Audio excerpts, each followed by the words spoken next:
আমাদের জীবনটা একটা রঙ্গমঞ্চ, যেখানে অভিনয় করতে করতে আমাদের সারাটা জীবন শেষ হয়ে যায়।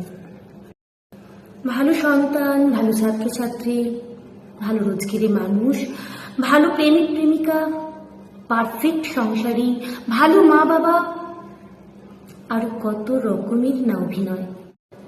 জীবনের এই রঙ্গমঞ্চে অভিনয় করতে করতে কখন যে আমরা নিজেদেরকেই হারিয়ে ফেলি তা নিজেরাই বুঝে উঠতে পারি না। একটার পর একটা অভিনয় করতে করতে মুখোশটা এঁটে বসে যায়। একদণ্ড সেই মুখোশটা খোলার সময় পাই না আমরা।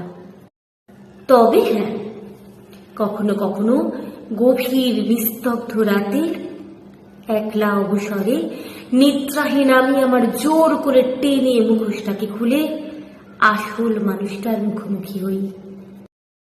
আয়নার সামনে গিয়ে দেখি আমার মুখোশে ঢাকা নিখুঁত আমের খুঁত ভরা বিভৎসতা, যাকে কেউ কখনো চায়নি, কেউ কখনো ভালোবাসেনি। এক দৃষ্টি তাকিয়ে থেকে দেখি সেই সর্বহারা মানুষটি দাঁড়িয়ে আছে, নিঃস্ব হয়ে, ভালোবাসাহীন হয়ে, একা, একান্তই একা, একদম একা।